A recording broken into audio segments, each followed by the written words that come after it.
Hey guys, what's up? Just a quick disclaimer. These clips that I'm going to be playing you for the songs are going to be a lot shorter than in my worst of, because even though I used about 7 to 8 seconds of clips in the worst of, there were still 2 songs that got the video blocked worldwide. So to avoid that, I'm going to be playing a little less of the song, because YouTube for some reason can be very anal about their copyright system, and also there are just record labels out there that don't like when you play like 8 seconds of their band or artist song clip. They get really pissed off about that for some reason, even though it doesn't break copyright laws. But anyway, just thought I'd let you guys know that, and yeah, without further ado, enjoy.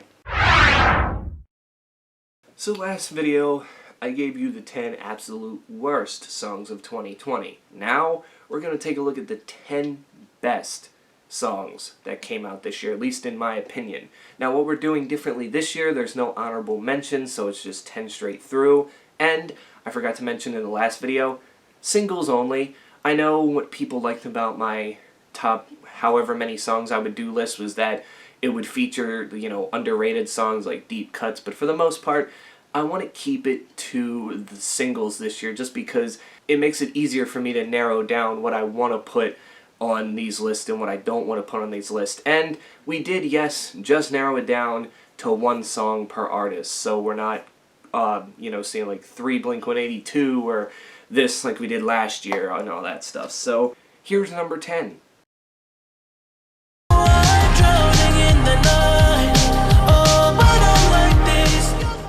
Listen, you want good R&B music, The Weeknd's Blinding Light is it. I mean, the staggering synths, the talent of The Weeknd, I mean, it's all there. I really loved his album this year, and this was just one of the many highlights from this song, and the Grammy snub just kind of caps off what 2020 has been for anybody in general. Now, granted, he is doing the Super Bowl 2021 halftime show, whenever that is, I don't know, maybe the NFL might have to shut down again because of coronavirus things, that all depends, but he's still going to be doing it, and I think that's more of a win than doing the Grammys, because if you're doing the Super Bowl halftime show, you know how many people watch the Super Bowl but don't watch the Grammys?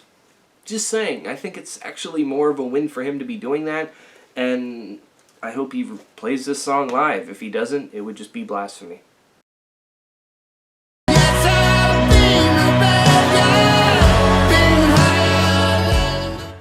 Number 9, we get the duet of Ozzy Osbourne featuring Elton John with the song Ordinary Man, the title track off of Ozzy's album of the same name. I never thought that Ozzy Osbourne and Elton John would go good together, but here we are. It's a lot more quieter track. You do hear Elton John on vocals. He also plays piano. Slash comes in on guitar, and Red Hot Chili Peppers drummer Chad Smith is obviously drumming on this song and throughout most of Ozzy's record as well. There's just something about it. I mean, Ozzy to me, he's had some really good ballads, Mama I'm Coming Home being one of my favorites, but this one, it still felt like Ozzy. Like, you would think that it would be a little bit weird, but for some reason it still felt like a regular Ozzy song. It didn't really take us in this weird direction. I think the only weird thing was that Elton John was on the song, but other than that, Elton John felt like he fit right in, and it just made for a good song overall. I don't need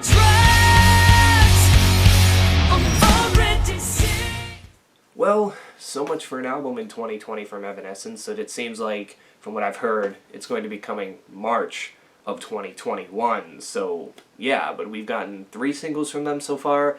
And to me, the first single, Wasted on You, definitely gets underrated because I think people don't like it because of the way the verses are, and I understand that. It definitely is different. But I don't know about you, but again, that chorus just hits very well, and Amy Lee's vocals are just so chilling. It's like she hasn't lost a beat. You know, I understand they released Synthesis 3 years ago, but the last time they released a full album with original material was almost 10 years ago, and she still has it. Like, I don't understand. I mean, good on her. She still does a great job, and again, still can't find a bad vocal performance from her, but I do really like the instrumentation work when it comes in, and I love the vocals on this thing, and to me, I think this is going to be the kickoff to the album. It sounds like it, and I wouldn't think of a better song that would kick off an album, especially a comeback album, than this one. Hey, this the double. Hey. Number 7, Travis Barker and Run the Jewels with the song Forever. I know Travis Barker has put out an album before. I don't know if he plans on doing that, probably not. But when I saw he had released the song with Run the Jewels, I was in. My all-time favorite drummer of my lifetime and one of my favorite rap groups right now as a motorcycle passes by very fucking loudly. And this is a short 2.5-minute song. Obviously Travis Barker doesn't sing, he does the drums, but this was his song, so it had to be featuring Run the Jewels. But Killer Mike and EIP do their thing on their verses, and even though the chorus is just your simple, this is the jungle forever, and it's kind of like, you know, tampered with and messed with and kind of all that in studio, it still fucking slaps like you don't even know. If I said I want your body, would you hold it against me? 7 in the morning, wanna listen to Britney. All-time low was Sleeping In.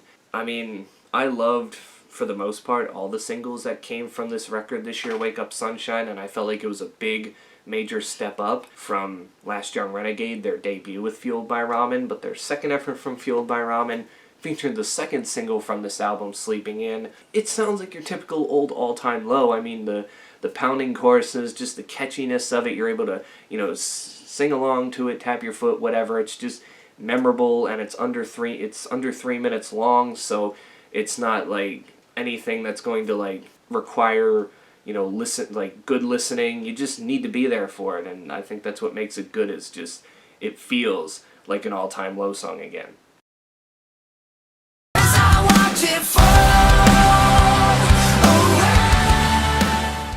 Number 5, I was gonna do Antisocialist, but I'm like, no, you know, I like a House on Fire better than Antisocialist. This is the song that kicks off the album of the same name by Asking Alexandria. However, they just call this House on Fire, but so it's a technical title track to the album. And this one kind of, I guess you can kind of still see them like carry it over from like the self-titled days. Like it still sounds like it could belong on that album, from the way the verses are to the pounding chorus. Danny Worsnop shows off his talent. You get some heavier moments, not necessarily like, you know, old Asking Alexandria or whatever. Let's just hope they stay in the rearview mirror, whatever. But, you know, I like this. It's catchy, it's rhythmic, it's what they should be doing. There was some other pop rock stuff on the album that you go, maybe not. But when they do something like this, it always seems to hit.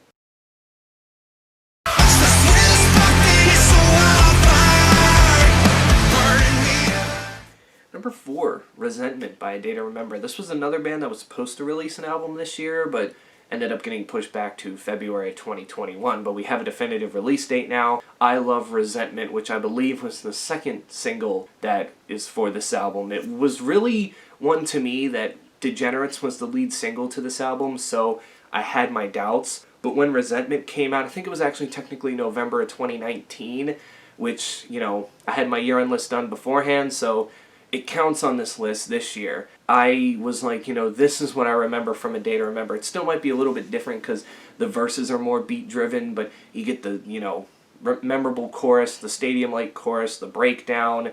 It's just basically everything a Day to Remember song needs, and they've released a couple of singles afterwards that are pretty good, but nothing that's been able to beat Resentment thus far. Monster, you get in my way, I'ma feed you to the monster. I'm normal during the day, but at night turn to... Number 3, Eminem with the posthumous collab with Juice WRLD. I don't think this was a cash grab for Eminem. I really don't like having Juice WRLD's name. Obviously, it was recorded before Juice WRLD died, and obviously it was supposed to end up on the album anyway, and I can assure you that even afterwards Eminem was probably like, hey, to Juice WRLD's family, can I still put this song on here? If not, that's fine, I'll probably pull back from it, but if it's okay with you, I would like to put it on here. He probably got permission, so, you know, it's fine, it is what it is, and it's a slapper, and it's not like Juice WRLD gets a verse or anything on here. He sings the chorus, but it's a catchy chorus. Eminem does his thing on the verses, again setting another record for most words wrapped in a minute. It's just like, just when you thought Eminem couldn't better himself, he always finds a way to do so, and he does it in like the funniest ways possible. That music video is a gem. Seriously, if you haven't seen it, go watch it because you will laugh your ass off while also enjoying the music that comes with it.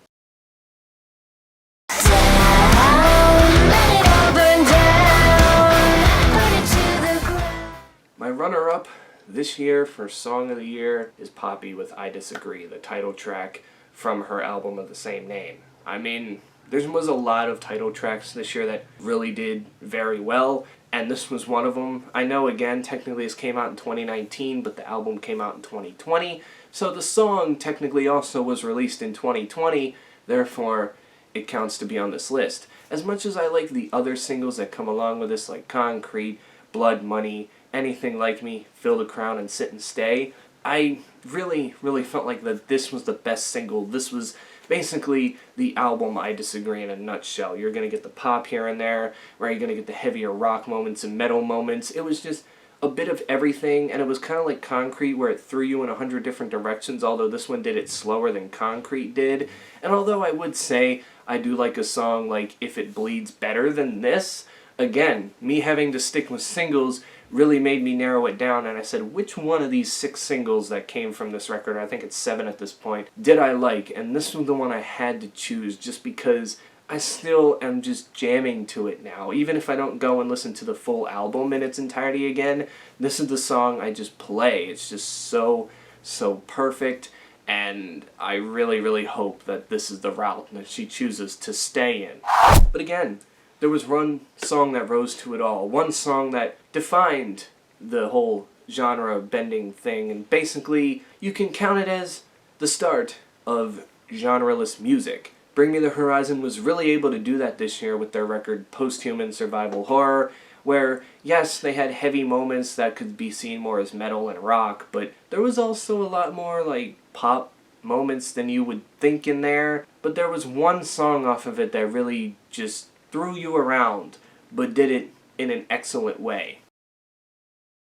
It's a parasite. Got a feeling in your stomach 'cause you know that it's coming for you. And you follow it.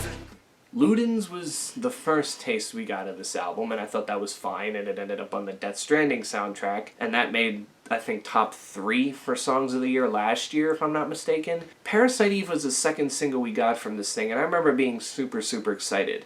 And a little underwhelmed first listen, but after so many listens, I realized how unique it is in a way. The way it starts with the more, like, Indian-type chants into just the beat with Ali Sykes singing over these synths and whatnot. And then the pre-chorus, one of the most unique pre-choruses I've seen, which I would have to look up who did the pre-chorus, because I remember seeing it in the behind the scenes. It was a female and whatnot, and I don't remember her name, so I can't shout her out right now. But it was just so unique to me that I'm like, wow, I've never heard a pre-chorus like this. And then, of course, you get to the chorus, and it's just drums everywhere. You get somewhat of a breakdown as well. It's a perfect song within that 5-minute range that does everything you want it to. Like, there are songs that have tried to do this and have done it just completely wrong, but for some reason this just felt perfect to the ears. Like, they didn't try to overdo anything, and they kept you in the whole time no matter what. Even when it was like some of the more mellower parts of the song, they kept you intrigued all the way through. And granted, again, there was other songs that I liked on that album, like Kingslayer and whatnot, that really made me go, oh wow, I want to put that on the year-end list, but Kingslayer wasn't a single, so Parasite Eve by far won it, and it was just, again, so perfect that nothing would be able to top it come this year. So yeah, that is it for the 10 best songs of 2020, in my opinion. I'd like to hear your opinion for the 10 best songs this year.